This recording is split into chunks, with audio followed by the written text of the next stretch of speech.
Good morning. Welcome, everybody. And welcome to our Planetary Health Council Eat Like a Climavore event. We're going to get started now. My name's Susan Faraday. For those of you who don't know me, I know my students certainly do. And I'm going to be your host and moderator today for our exploration of food impacts on our health, our community, and our world. We're going to explore this from the level of the individual, through the institutional, through the international. I'm an associate professor in the School of Marine and Environmental Programs. My specialty is marine affairs. I'm also a member of the UNE Planetary Health Council, which is bringing you this event today. Today's event is brought to you through a unique partnership between the Planetary Health Council, the Center for Excellence in Collaborative Education, Parkhurst Dining, and the outstanding support of UNE Communications. Since 2017, UNE has been an institutional member of the International Planetary Alliance, which is a Harvard-led consortium of more than 270 universities, non-governmental organizations, and other institutions spanning more than 50 countries. So it's a fantastic group to be part of. At UNE, our Planetary Health Council works to strengthen bridges between our robust environmental, marine, and health professions, and to provide planetary health content through academics, research, and events just like this one. This event today will also address interprofessional competencies of values, ethics, and teamwork, and can be applied towards UNE students' interprofessional honors distinction badge. So here's our timeline for today. I'm going to very briefly introduce today's speakers. They're each going to give a 10-minute presentation on their topic, and then we're going to be allocating ample time at the end for participation, discussion, as well as some final closing remarks. Following the event, we are encouraging all attendees here in Biddeford to head upstairs to the Commons for a planetary health-themed menu by Parkhurst and a discounted lunch for only $5, but there's a catch, there's a password, and I'm going to save it to the end, so you have to stick around. Our first panelist today is Anne-Marie Davee, an adjunct professor with the UNE Nutrition Program. She will be exploring today's topic from the individual and interpersonal level. Next, we have Jamie Moore, the Director of Sourcing and Sustainability at Parkhurst Dining. He will be discussing today's topic from the national and institutional level.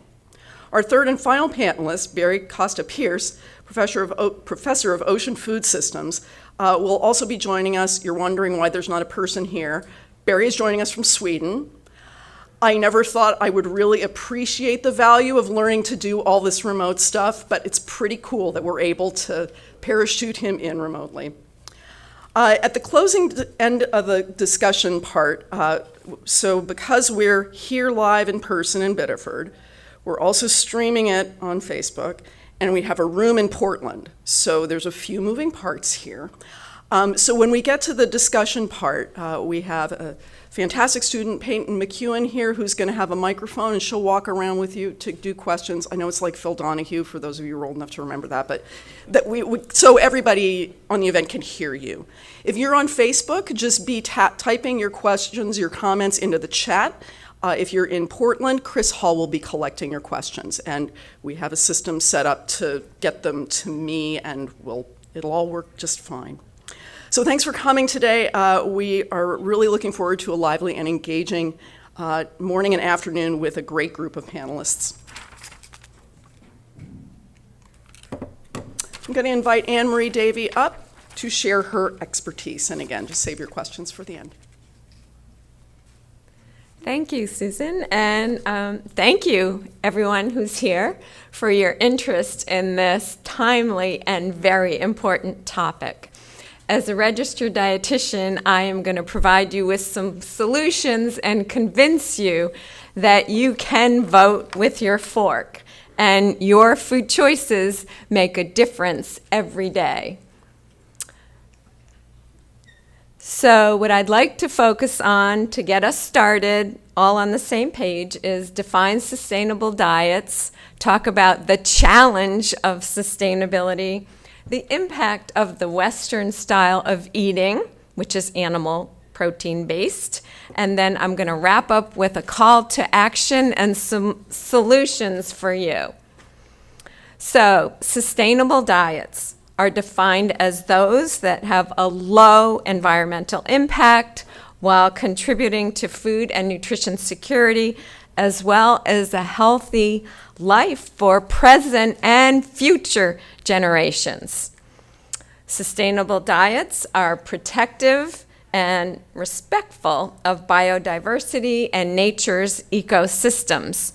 They're culturally acceptable, economically fair and affordable, provide food that is safe, nutritionally adequate, and healthy for everyone.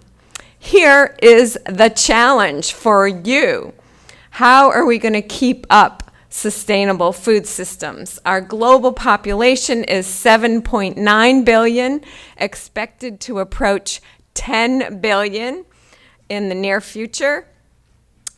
As nations are growing and urbanizing, sadly, they're shifting from plant-based diets to more animal-based diets, which have a negative impact on populations as well as our planet. The Earth's available resources are now constraining agriculture. We're using 1.5 times what the planet has for resources at this time. So the Western style of eating, animal protein-based, a lot high in calories. You guys should recognize these fast foods. A lot of animal products, processed foods with refined carbohydrates, added sugars, too much fat, and unhealthy. These are killing us. Our Western style of eating is killing us.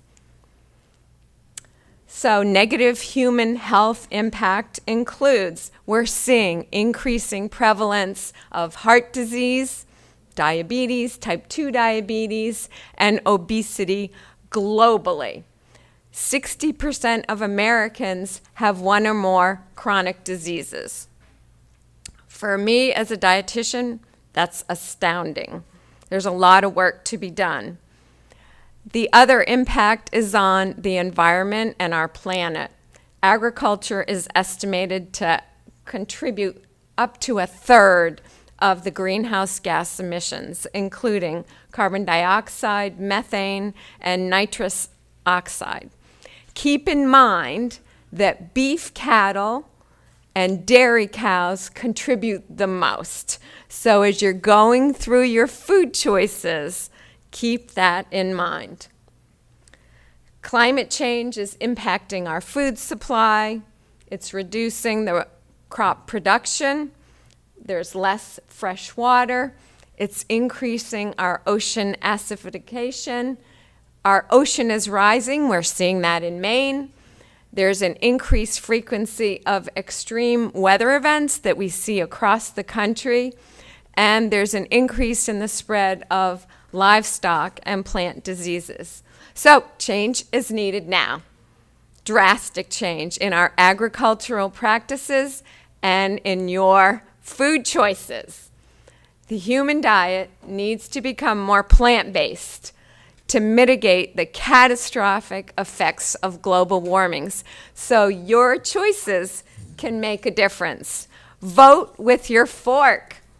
Your daily food choices affect how food is produced, what is produced and consumed, and how much food is wasted. These food choices are shaping the future health of our population and our planet. So here are some solutions for you. Choose whole foods. They have less added sugar, less fat, less sodium, and they're more nutrient dense. So walk the perimeter of the grocery store. Look for whole foods. Skip all of those aisles in the middle. Choose more plant-based.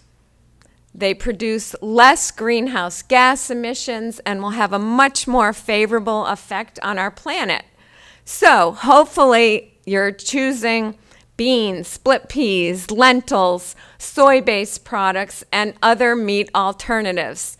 At least once a week, start with Meatless Mondays and then move to Taco Tuesdays and onward.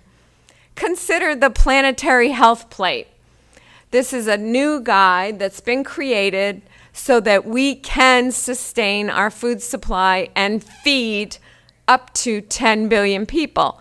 You'll notice that half the plate is fruits and vegetables, the other half is whole grains, nuts, seeds, healthy fats, and very limited animal-based proteins. Seafood is sustainable, so choose sustainable seafoods, particularly those from the Northeast, the Atlantic, cod, grouper, pollock, redfish, red snapper, tuna here in Maine, clams, crabs, lobsters, and you're going to hear more about seaweed. The ocean is continuing to help sustain our food supply. Choose locally grown. Be a locavore. That means choose foods that are grown within a 150-mile radius of where you're living. Look for locally grown in your local grocery store. Go to farmers markets and support our local Maine farmers. Another solution, reduce your food waste. Believe it or not, 1/3 of the food that is produced ends up in the landfill. Food loss occurs at all stages of food production from farm to table. In the grocery store, does every fruit or vegetable have to be absolutely perfect? So here's how you can reduce your food waste. Take only what you can eat. Compost your food scraps. Read the nutrition facts on food labels and check your code dates. Use things before they expire rather than discarding them. Pay attention to the best if used by. Vote with your fork. Every day, every meal. Support sustainable foods. Buy locally grown. Choose whole foods for your own health. Reduce your food waste. Read the food labels and the code dates. As you go to Rippage Commons today for lunch at a discount, you will see there'll be a table with information for how to choose foods that are healthy for you and healthy for the planet.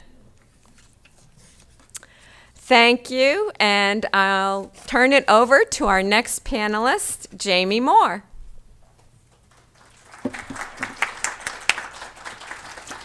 Thank you very much, Anne-Marie, for sharing your expertise with us today. I'll invite Jamie Moore up to the podium. Thank you.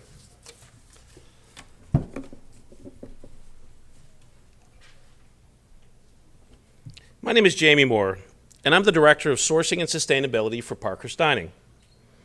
Parkhurst Dining is a family-owned company based out of Pittsburgh, Pennsylvania. We've been around for about 26 years, and one of the core bases of our business is that we do food service for colleges and businesses. And I want to give you sort of the scope of our work and where we're at, because I will talk about geography a little bit as I go through this presentation. So as we do colleges and corporate dining, we stretch from Maine to Wisconsin, and then south to Indianapolis, and then over east to Southern Virginia. So that's sort of the scope of what I'll be talking about in regards to my presentation. So the first thing that you see up here is the word community.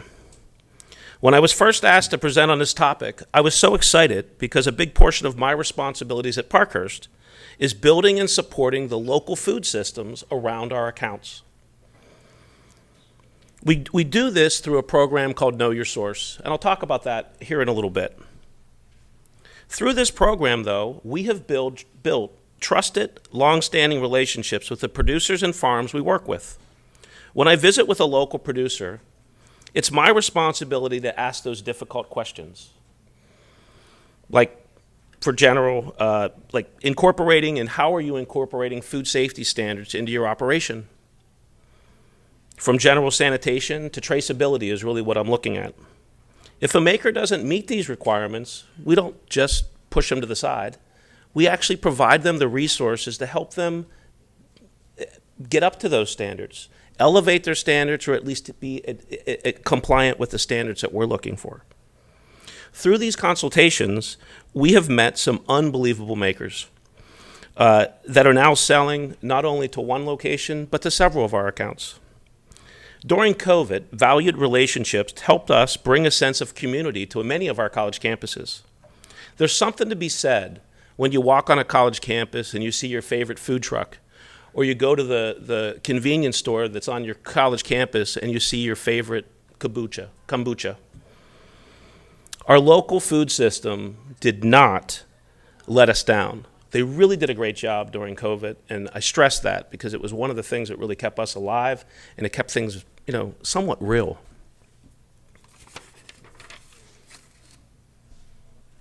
Our Know Your Source program is a driving force behind our commitment to sourcing foods for food products. FarmSource and Forage Partner make up our Know Your Source. Within each program, we seek to partner with growers and producers within our operating region who share our passion for food and our commitment and are committed to their product. They foster diversity, equity, and inclusion within their own company as well as within their community. Ultimately, we strive to purchase 20% from these sources. Our first pillar of our Know Your Source program is FarmSource. Our FarmSource partners raise animals, they grow fruits and vegetables, and they catch seafood. A good example of a FarmSource producer is Atlantic Sea Farms. Atlantic Sea Farm is a woman-owned and operated business and is doing some creative things around kelp. From the fresh seaweed salad that we have on our salad bar here at UNE, to the dried kelp powder that we're experimenting with by using in our veggie burgers at the Firehouse Concept at the pub. Kelp contains omega-3 fatty acids, vitamins, and minerals like B12, potassium, and magnesium. If the veggie burger is successful here at UNE, we plan to introduce the Firehouse Veggie Burger to all of our locations that are working that brand or using that brand. Not only would we be using them locally, we would be using them throughout our entire footprint. Forage Partners. The second pillar of our Know Your Source program is Forage Partners. Our Forage Partners introduce our guests to creative, unique, and exciting products from family and independently owned producers. Like my friend, Carrie, from Northern Scoop. When I first met Carrie, she did not meet the requirements for our company. But this did not stop this tenacious young woman as she realized the opportunity to expand and better her business for future growth. Some ice cream makers may use pasteurized ice cream mixes that come from a local dairy, and they add their inclusions, adding caramel or adding marshmallows, but not Northern Scoop. Northern Scoop is making their base ice cream from scratch. So they're using butter, they're using cream, they're using sugar. But one of the things that she was not doing was pasteurizing her mix before she was making ice cream. And that is one of the vital steps that need to happen when you're crafting your own ice cream, especially when you're crafting your own mix. So a few weeks after my inspection, Carrie purchased a $5,000 pasteurizer. And now she is selling her products at one of our locations, and we're working on introducing her to several others. She is a prime example of what we define as a Forage Partner for Parkhurst Dining. The next thing that you're going to see here is a quick video of exactly what I went over. I think it really explains sort of what we're trying to do with our Forage Partner program. And I stress to you all that Forage Partner or Know Your Source, the biggest part of it is that these are family-owned and independently operated businesses. These are not part of a larger entity or a larger company. If they're owned by a larger company, they're not part of this program. So this is really focused on family and independently owned businesses. So here you go. At Parkhurst, where our food comes from has a direct impact on the health of our communities, environment, and guests. That was the driving force when we first launched Know Your Source. This year, we've made some changes to Know Your Source that will have an even greater impact on your community. Part of these changes include redefining our two types of partners, farm source and forage partners. Our farm source program allows us to serve the freshest produce, seafood, dairy, and meat by sourcing these products from independently owned growers and producers local to our operating region. Our forage partners introduce our guests to creative, unique, and exciting products from family and independently owned artisan makers and producers local to our operating region. What hasn't changed is that all of our Know Your Source partners are independently owned and share our values and commitment to culinary excellence. We've also raised our standards for what local means to us. Previously, using the industry standard of a 250-mile radius, we have now narrowed that radius to only 100 miles from each partner location. We're proud to label our freshest products and closest partners as local. There are so many benefits of sourcing local. Every purchase supports the community you live in. Sourcing local is better for the environment with less driving and emissions. And of course, local partners provide the freshest and tastiest products. Parkhurst is proud to support our community through these programs. For more information about how Parkhurst is working with your community, contact Jamie Moore.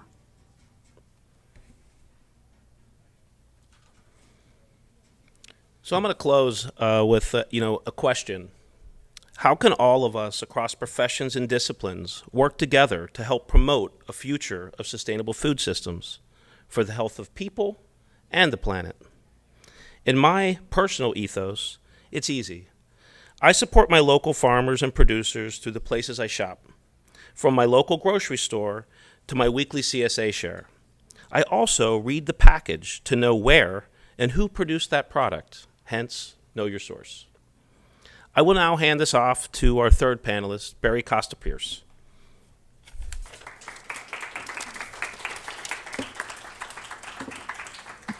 Thank you, Jamie. We took a real trip there from individual choices in the dining hall to institutional leverage. Now I'm going to turn it over to Dr. Barry Costa-Pierce joining us from Sweden. Good afternoon from Sweden, or as we say here, God eftermiddag from Sverige.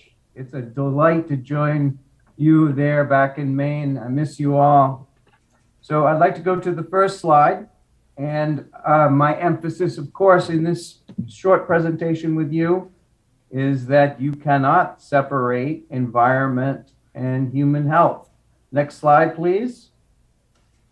Okay, so we've seen the planetary health plate in front of us.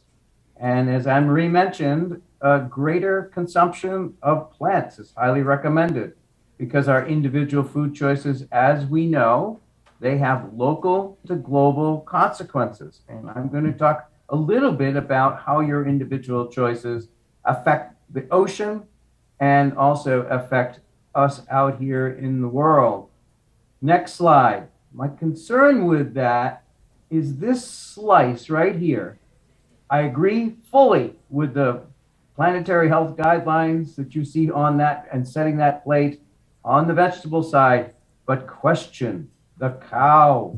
So if you are going to eat animals, next slide, I highly recommend that we replace the cow with an aquatic source of protein rather than a terrestrial source of protein, however small. If you are not going to eat animals, I fully support that. And so with the planet, because your consumption in terms of your environmental impact and also human impact to your health and nutrition will be decreased. Next slide. Okay, although we are a meat-eating culture, and you can see how desperate this is, 184 pounds per person per year, and we like every chicken that gets put in front of us. We only eat about 15 pounds of fish. However, next slide, these individual food choices have very serious environmental health consequences which scope globally. Next slide. So Anne-Marie mentioned this, but the science is absolutely clear about the environmental consequences. Breaking this down, we don't need any more CO2 or methane in the air. But beef is the worst of them all because it releases not only the greenhouse gases, but the world's ocean, particularly the nearshore coastal ocean, is awash in nitrogen, partially because of our food choices. And most of that quote unquote cheap beef or cheap chicken produces enormous amounts of nitrogen releases, which cause CO2 when it gets to the ocean. Bacterial respiration occurs, which causes even greater releases of CO2 to the atmosphere from the nitrogen releases. Next slide. And there is a sad relationship between economic accomplishments or entering the middle class, particularly in some of the middle class countries in China and India. Something called Bennett's Law. When family incomes increase, they start eating more meat. And you look at this and you can see it's not only the US and China, but look at the other countries. As incomes have improved, and we've done a good job up to 2019 as a globe, improving middle class incomes, and decreasing the amount of desperately poor. However, most of these people are eating more terrestrial meat proteins. Next slide. What this is doing is taking our environmental impacts because of our increasing imports and production of meat and exporting them to other countries. And we're seeing this occur in the Amazon, which is soybeans, and the amount of soybeans destroying vast amounts of forests and savanna grasslands in a very delicate ecosystem in Brazil and Argentina because of soybeans being incorporated not only in human foods in China, for tofu and tempeh in Asia, but also being incorporated in animal feeds in feedlots in Western countries. Next slide. So the data are absolutely clear with these four major sources of protein. Read down the line and you see, in terms of efficiencies, the worst of them all is beef.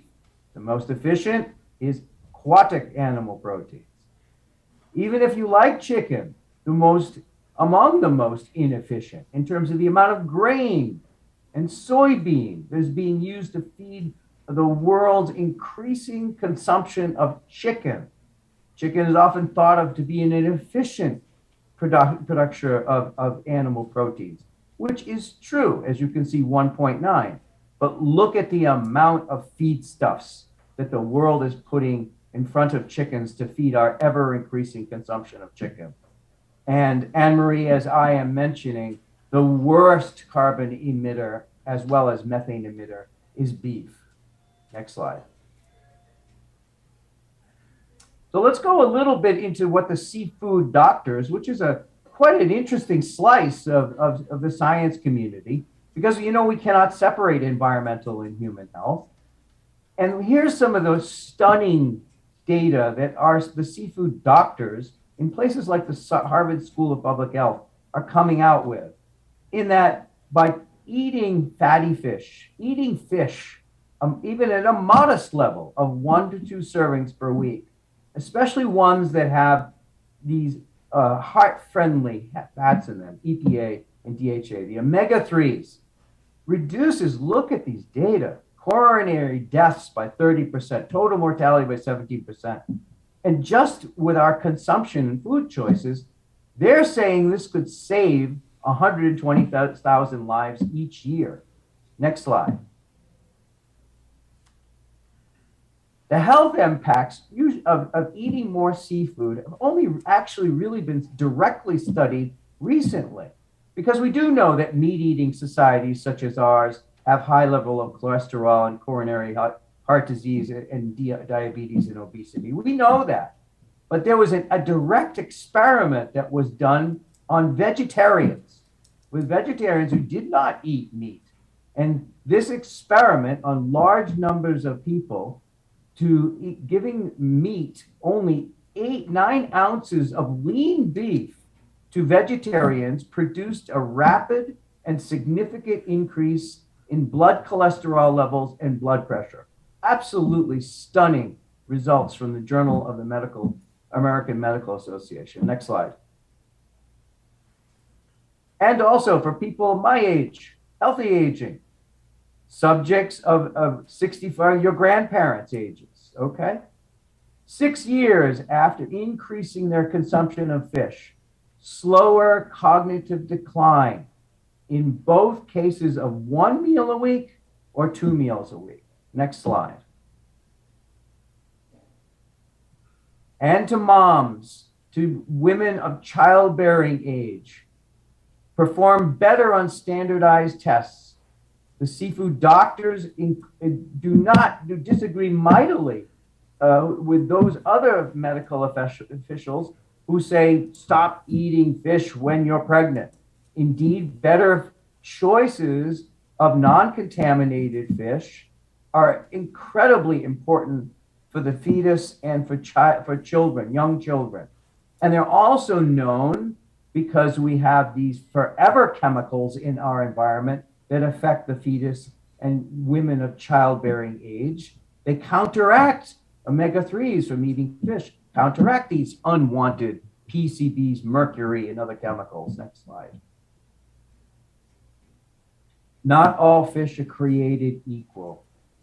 High levels of omega-3s, good choices are on the red side, the red ones that I've shown you. Very high levels of omega-3 contents for a portion, a fillet portion of 3.5 ounces of fish on the left-hand side. On the right-hand side is some of the, I put in bold, some of the fishes we like, that we eat a lot of, but they actually have very low amounts of omega-3s. So even a can of sardines a day would be, or twice a week, would be able to meet your omega-3 needs. Next slide. So be prepared for climate changes. We're seeing this occur in our region where the Gulf Stream is warming our Gulf of Maine, and our friend, the Labrador Current, which once cooled the Maine coast, so that all those cold weather species were very abundant. Next slide. And what we're seeing now is new species like black sea bass coming into our region, a very abundant fish with great health characteristics. Next slide. And I hope this has convinced you to be a piscivore, because our individual food choices we make have very important local choices that we make have global consequences. The choices that we are making individually increasingly are ethical ones, as almost all of the facts are known. So thank you very much. And I'm turning it over now to the panel.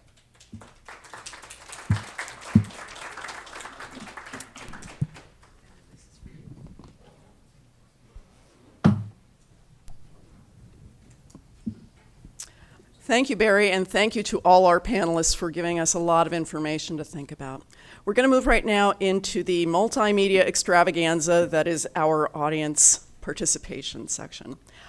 So if you're on Facebook, you use the chat function to direct your questions. We have someone here in our room in Biddeford monitoring that.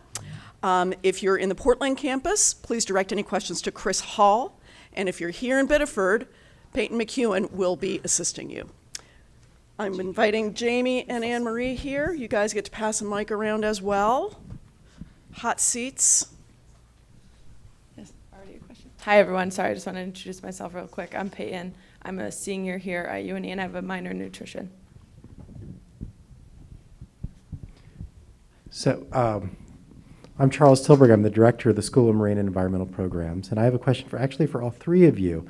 You all talked about how wonderful fish is. Is it better to actually be a vegetarian, or is it better to eat fish both health-wise and for the environment? Jamie, you want to start? Sure. I'm not sure if I can answer that question from a perspective of, is it healthier to be a vegetarian or a pescatarian? Or a pescatarian?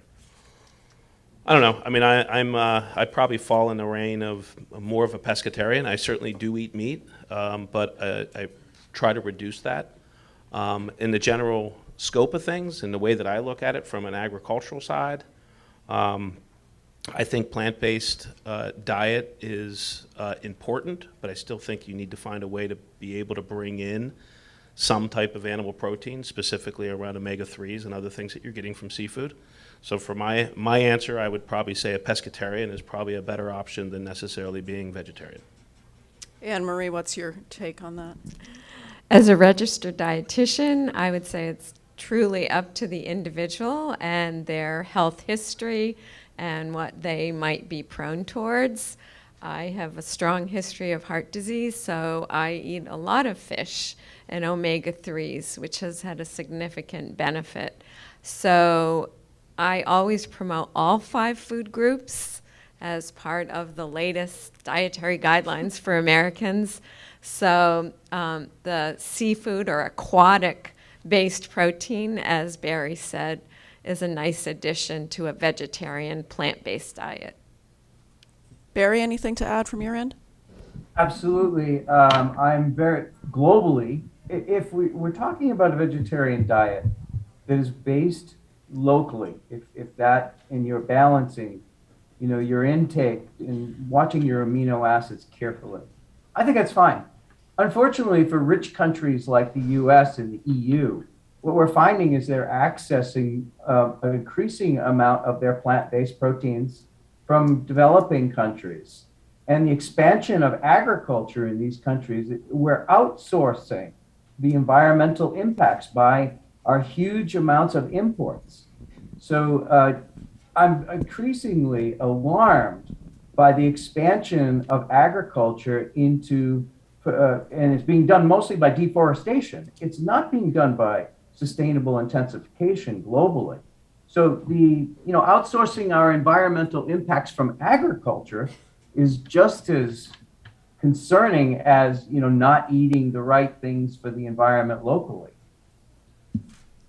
Thanks, Barry. Questions in Biddeford? There's a question. Hi, thanks for your comments today. Following up on the last bit of that conversation, I'm just curious to hear a little bit more about your thoughts about the benefits of local agriculture and particularly different types of practices, because I feel like a vegetarian diet that relies on food sourced from California, if you live in Maine, isn't particularly sustainable either. So if you could talk a little bit more about how you might think about sourcing your food, that would be awesome. Thanks. Well, there's a lot of things that are happening in the realm of agriculture now. I mean, we're looking at a lot of alternative means of growing our food. I mean, we're starting to grow foods in buildings now, right? So hydroponic is certainly a way that you can eat a little bit more local. We're starting to see backyard tomatoes. I mean, you got a company here that's focused on tomatoes. You got lettuces, a lot of things that are not going to contain those proteins. I can't say that there's a ton of companies out there that are looking at growing legumes and growing beans, but those are the areas that we need to start to concentrate on. We don't have that here. I mean, eating local specifically and focusing on trying to get stuff and eliminate from California is almost virtually impossible, unfortunately. At some point in time, I think that might come about, but I mean, there's still a reliance on outside of this area to bring food in. Fruits are something like an orange or a banana. How can we eliminate that?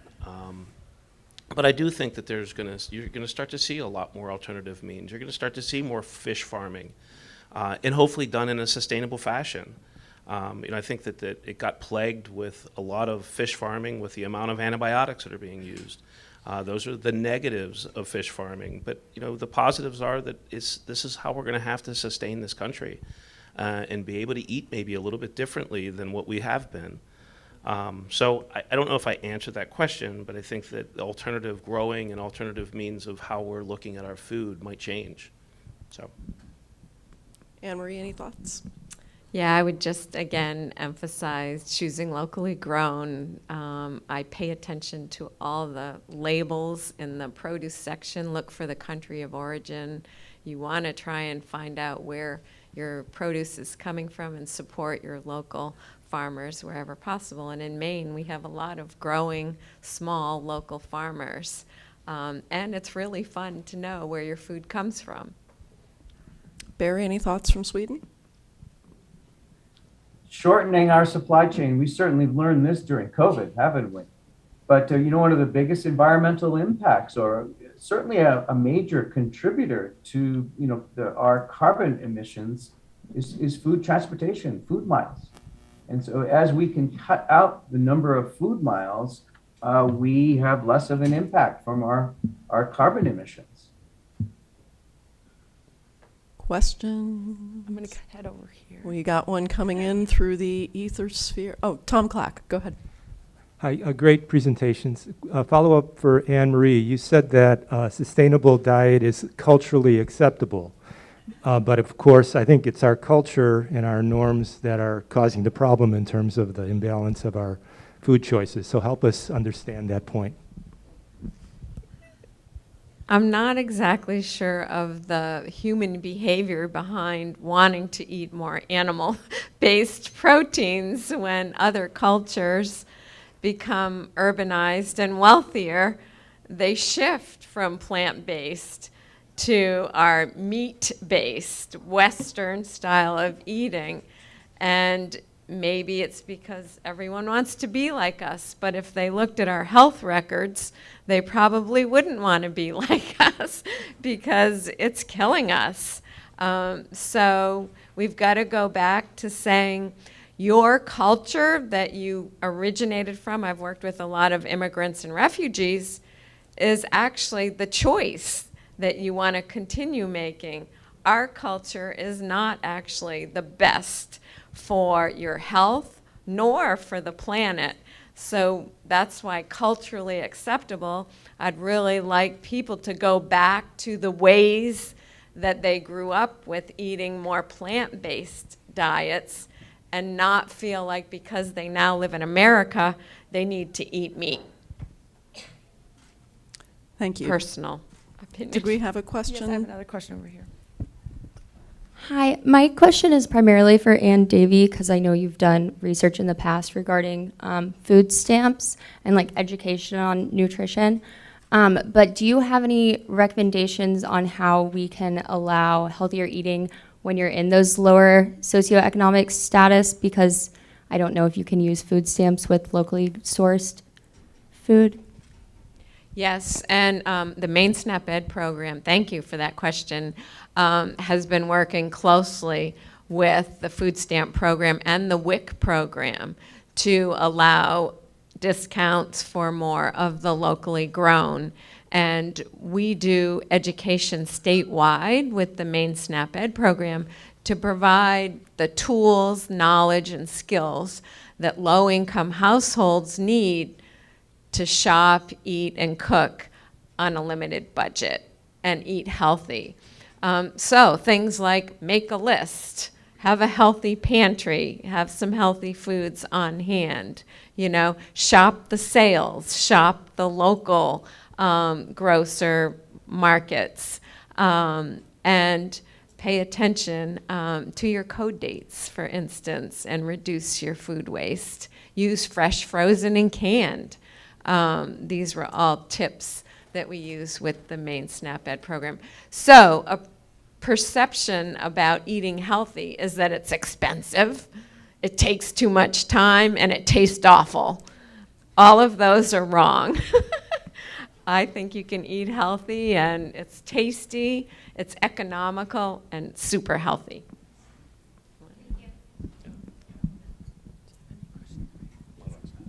We have a question coming in from our remote audience. All right, we have a question from Portland campus, and this is for Anne-Marie.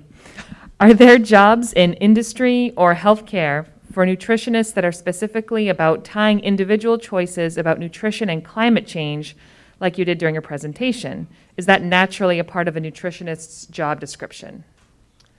Yeah, here at UNE, actually, we have talked about a major in nutrition and a minor in sustainable food systems, because this is the way the call to action is occurring from the Academy of Nutrition and Dietetics nationally for registered dietitians to get involved in local agriculture policies and processes that are taking place to encourage people to choose more locally grown and support sustainable food systems.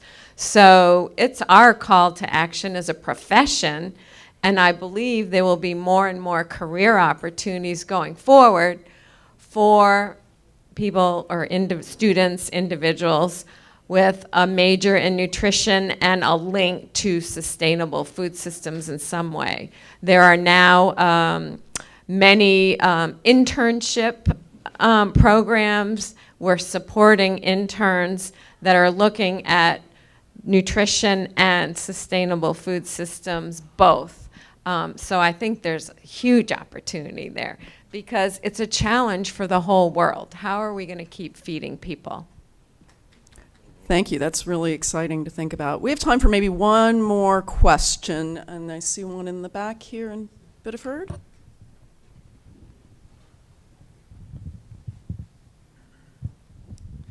Hello. So my question, it could be for all three of you, but also, I guess, for Dr. Costa-Pierce. With your chart about the, the omega-3 fatty acid content in each fish, I noticed a few of those fish were not exactly the most sustainable choices despite their high fat content. So what would you say is the best kind of fish that has the best of both worlds, where it has that high omega-3 content but also is a sustainable pick? Yeah, the easiest choice, and again, it's a cultural thing, is to eat sardines. Sardines are low on the food chain, certainly, and very abundant, and contain a lot of omega-3s. Now, just imagine if, and it's the palate, right? I mean, a lot of people just reject those, just offhand. But if you look at the diversity in any supermarket locally here, it's just a phenomenal choice, and there is a wide diversity of tastes and very low cost, obviously. Now, here's we're going to get into a lot of the controversies about farm salmon, and I would like to sort of emphasize that farm salmon came on the market only about 40 years ago, when I was a graduate student, indeed, and the processes and production systems have increased their sustainability tremendously. So to the point where if you put salmon farming next to beef cattle, it wins far and above. And the Norwegians, for example, do not use any more antibiotics in salmon farming. They vaccinate every fish. So it's come a long way. So I would put salmon in that category right now. As at least I had to give you one industrial protein from the ocean right now that is truly becoming among the world's most sustainable forms of large-scale farming. Thank you, Barry. We're going to move to close here in the interest of time. We're going to pose the last question for each of our panelists. In a few words, could you share your vision for collaboration? How can all of us across our personal and professional lives work together to promote a more sustainable food system future? And we'll start in the order that you went. So Anne-Marie, kick us off. My mantra: choose whole foods, choose locally grown, reduce your food waste, and shift to plant-based choices. I'm going to say ditto, but that's probably not good. I think I ended my talk really about shopping where shopping at the local grocery store and supporting your local CSA, and that big thing about reading that label, knowing where that product originated from and who produced it is really important to me, primarily because of my Know Your Source program. But I think it's important for everyone to know where their product is coming from or their food source is coming from. So that's mine. Barry, what do you think? Education, education, education. Welcome to UNE. So in the seafood world, it's among the most complex, confusing, and sometimes downright disturbing, areas. But make good choices on your seafoods. Think about bringing them into your diet, even if you are a vegetarian, because we have a really good system in the U.S. of country origin, of labeling, and other ways to help you. So I implore you to start thinking about seafoods and putting them on your plate. Thank you, Barry. So we're winding up here. I just have a couple of housekeeping items. I want to thank our three amazing panelists today, giving us a lot to think about. Thank you for sharing your time and your expertise. I'm sure if you have other questions or comments, you're welcome to contact them individually. There's no lack of passion and enthusiasm for this topic among them. There is an attendance survey. There we go. If you would like to fill that out, we would really appreciate it. Also, as a reminder to students interested in this, this event addressed interprofessional competencies of values, ethics, and teamwork, and you can apply that towards your interprofessional honors distinction badge.